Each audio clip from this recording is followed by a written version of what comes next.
Hello all. So as a part of our new session, we want to learn JavaScript, right? So before learning JavaScript for automation testing perspective, uh, we have one very frequently used methods that is console.log. From where these methods came, what is the purpose of this particular method, and how we are using this particular method. So all those things we are going to see in this particular session. So console is basically an object that provide access to the debugging console. So if you are not aware of what is debugging console, let me give you an example. If you go to your any browser, do and open the DOM structure, there at below like you have a console open. Just push your cursor there and then just type anything 1 plus 1. So automatically in next line it says like it's a 2.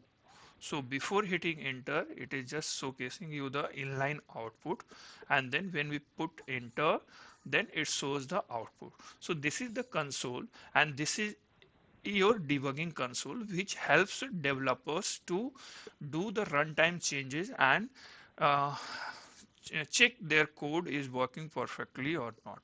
But being as an automation testers, we are not using those uh, browser based console. We have to use our IDE based console. So in IDE based console also and browser based console also, this console object provides different methods. So what this console.log methods helps, it's help us to print any kind of variable defined before init, or just to print any message that need to be displayed to the user. What parameters it accept? So it accepts an object, it accepts an array, it accepts an any message. And as I said, it is helpful for testing perspective because we are using for debugging. So it will help to whatever the output we want to see. So that output we will see in our console. So as we came from different background of a scripting language, we have seen this print function, printf function, system.out.println function, right? So all these functions, whatever the purpose they serve in those scripting language, similar kind of purpose, it is served by console.log method here in this JavaScript. Just before proceeding, what an argument we can pass here. So we can pass number, we can pass a string, we can pass character, message, and it's a combination of message, character, and then we can pass a function. So one by one we'll proceed and we'll see how we can utilize this console.log method. So just before proceeding, right, I said like console is an object. So if you do console and then press dot, so these are the methods associated with the console object. So one is log, error, warn, info, assert, right? So all those methods, what is available with the console object. So we have all this list particularly above listed. But as a part of this particular lecture, we will be mostly focused on this console.log. And this console.log, what we have to see as a number argument. So if we do number argument, so how we can take a number in the like as an argument. So what we will do, we have to take one variable where an a variable name is a, and the number we are seeing as a 111, and this variable we can pass here. So this is the number variable as an argument we are passing.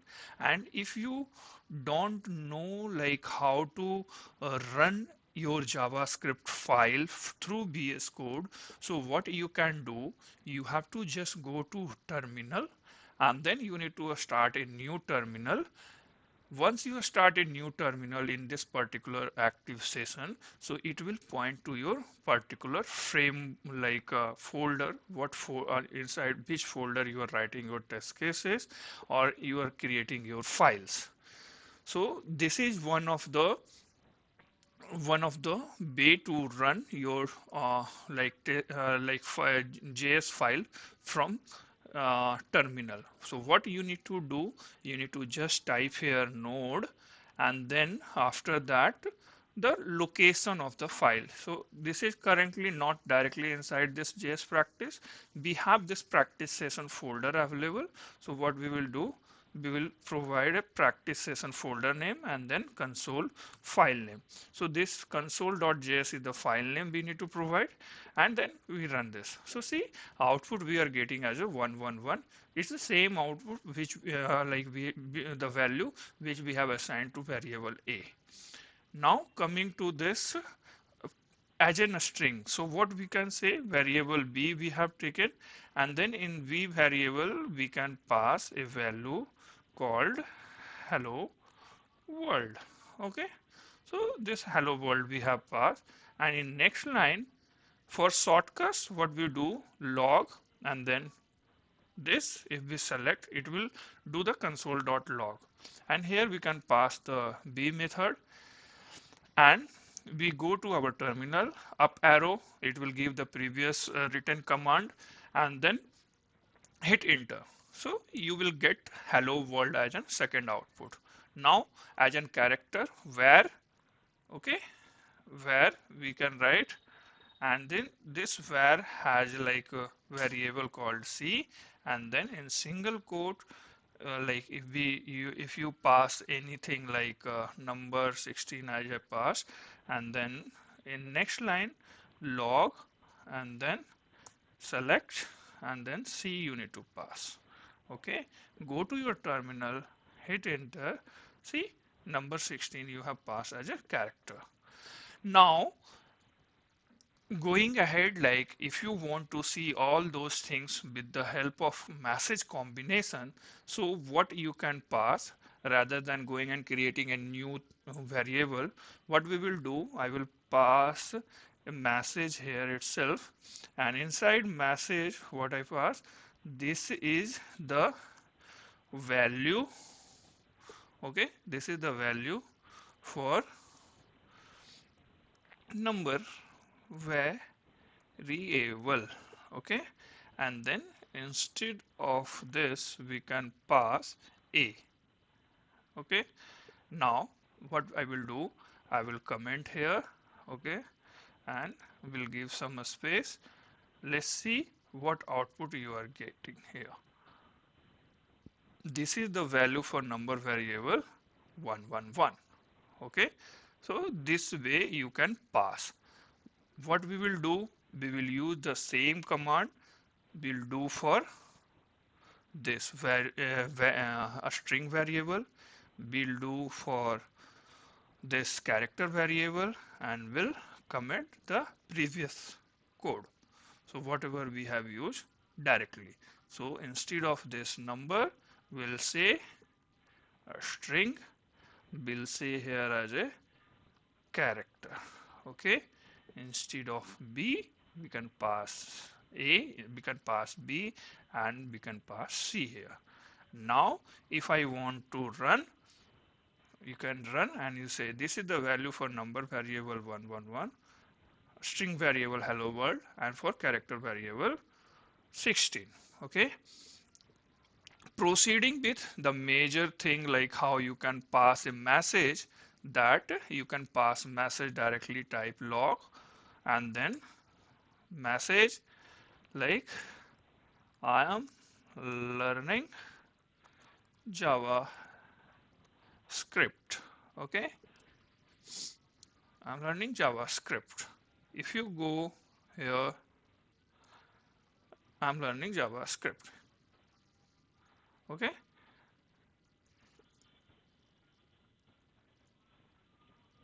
now what we have to do, we have seen these examples as well, but how we can pass a function and how we can declare a function. So declaring a function and these things we will cover later as well, but just for giving an example, like I'm taking one a small function.